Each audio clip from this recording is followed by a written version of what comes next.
Okay, so we're on to day 8 of our Watercolour Skies challenge, and this one is a classic cloudy sky with the grey and the beautiful white of the clouds showing. So I'm going to show you how you can achieve that.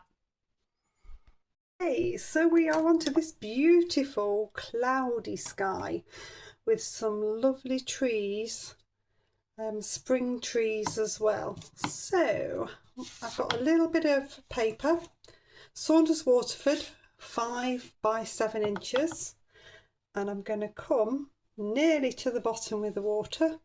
I'll talk you through the colours as I go. I'm using my round number 10 to pop the water on. I've got a round number 6 and a number 2 rigger as well that I will use as I go along. So the colours that I'm going to be using in the sky are going to be cobalt blue and burnt sienna to make a grey. So I'm taking my time to get a good layer of water on here. I've got 2 layers. I haven't got puddles and I've got no dull bits either. So I've got this pea-sized blob of cobalt blue,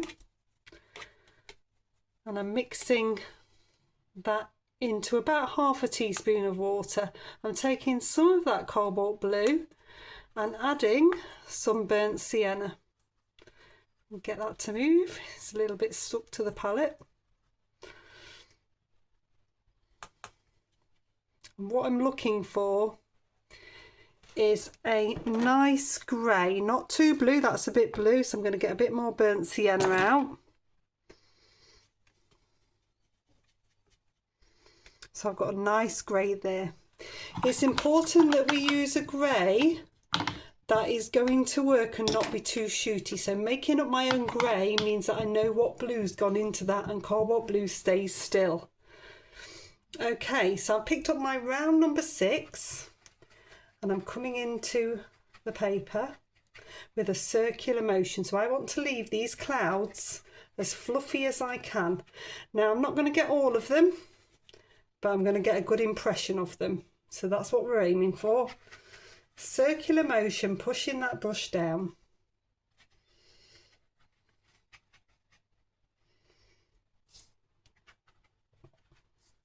So I've got a little bit of artistic license for this to work. Bring this along this edge.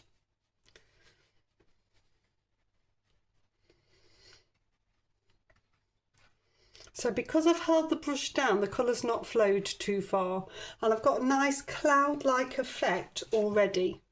There's a little bit of blue in there. So rinse my brush off, dab it off on the kitchen towel so it's nice and dry. I'm going to give that grey a stir, and then we're going to come in with the grey.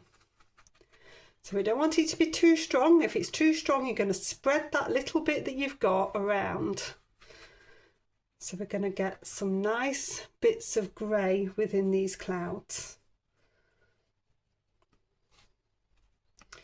So they're wispy, but they've also got that lovely bit of grey in.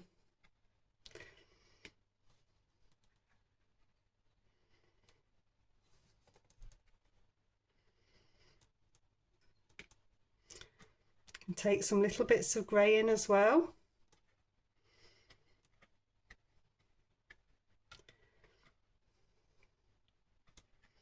Can show you with a cotton bud how we can lift out some little bits of light clouds as well for those very distant ones. So I'm just popping the bits of grey in. Just find a cotton bud. So with a cotton bud or earbud, you can lift out some more little bits of shapes. Just make sure you're using a clean bit every time. You can lift out some bits on the blue and grey so that you get a bit more of a fluffy white cloud there. So I'm just twisting the cotton bud round. If it runs back, it's too wet, so then you need to come back in again and lift out. The cotton bud is great because it gives a nice soft effect. It's not as harsh as a bit of kitchen towel if you were dabbing with tissue or kitchen towel. So you can just lift out some little bits of light, because these little ones, if you had done this on a huge piece of paper, the scale would mean that we weren't so constrained, but because we are working quite small to do these skies for these challenges, we are a bit more constrained, so we have to be a bit more inventive in the way that we get those clouds. You can see those appearing. Just a case of keep coming back over those ones to make sure we don't lose the light. You don't want to do too many of these, you don't want too many hard bits. It's a combination of the hard and soft edges which works. You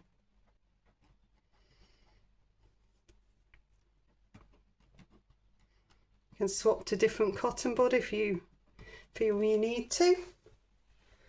So that's working quite nicely. I'll just grab another cotton bud just to clean up some of these areas. That one's still running, so I'm still going to pick that one out.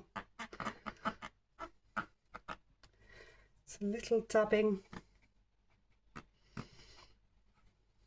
action. You can just fluff out a little bit on these bits.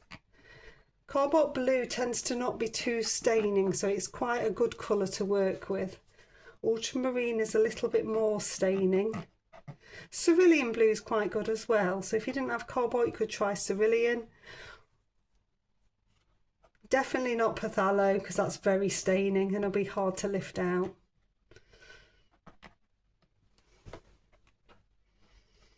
See, you've still got these little bits of grey in there and it's all working really nicely. Okay, I'm going to dry this one off, I think. Okay, so that's dried beautifully. It's almost a shame to ruin it with some trees over the top, because I'm going to lose some of these little clouds. But I'm going to stay true to the picture. So I've taken a little bit of water on. This is my round number 10. And then I'm going to bring in some sap green. So I'm using a neat blob of sap green, but there's water on my brush and there's water on the paper. So I'm not taking too much across. And then this is a little bit of cadmium yellow. So I can just sweep some light strokes in. Especially towards the front. I want to just brighten up that front section. And I'm going to take a tiny bit of the grey and bring that towards the back section, so that you're getting a sense of distance and you're also getting a sense of shadow from those clouds. Okay, I'll dry that one off. Okay, so that's nicely dry. What I've got now is my hog hair brush that I use for watercolour. So it's a little bit stiffer and I'm picking up some of the sap green. And I'm going to keep these fairly low because I don't want to ruin the sky. I want to keep these. So I'm dabbing in with some pretty much neat sap green and creating a tree line. So we're going to keep it nice and small. So not quite as the picture shows, but because I don't want to take all these beautiful clouds out.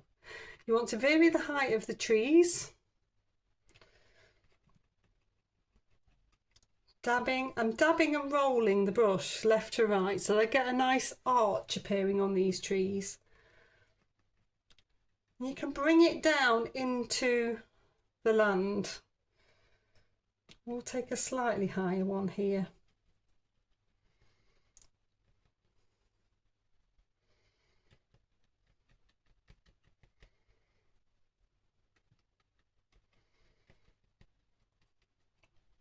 So we're getting a little bit of a different line.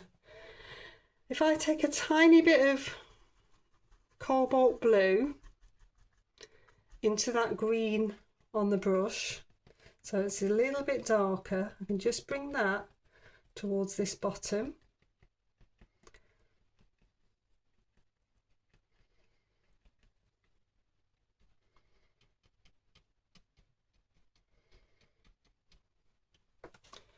So getting a really nice effect.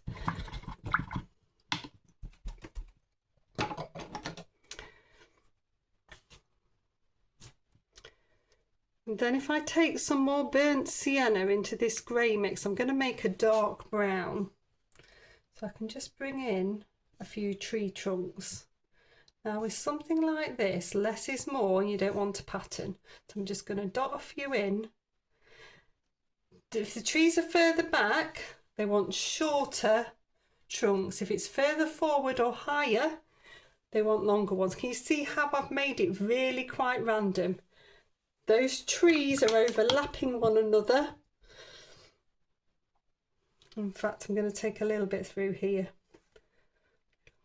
After just rinsing that rigger out. So this is my number 2 rigger that I'm using.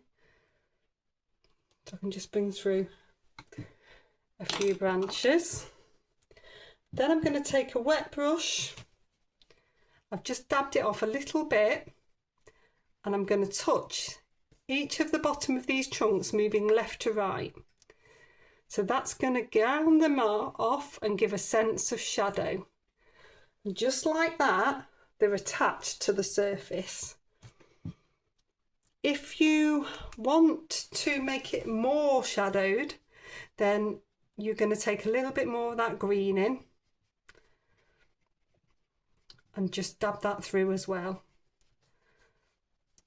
Shadow is a wonderful thing. It's what brings everything to life. So it's always worth considering where it is and utilising it. It's always the scariest part because basically you finish the picture and then I'm asking you to pop on these shadows, which you might think, oh, it doesn't work. I don't want to do that. I like my picture. So I'm going to put a little bit here as well. But it really does make it work. You can see that's really beautifully grounded. So there we go, that one's finished. A beautiful, stunning, cloudy sky. I think I've done that one justice. So these photographs will be on the Facebook group. The link is in the description. Please do pop your paintings onto the Facebook group, join the Facebook group, and we can have a discussion about them. I can give you some personalised feedback. Please do consider the members only option as well. There'll be a few sky tutorials in there. And it's really helpful to support me as a YouTube artist because we don't get as much money as you think on advert revenue. And I really rely on members to keep me going.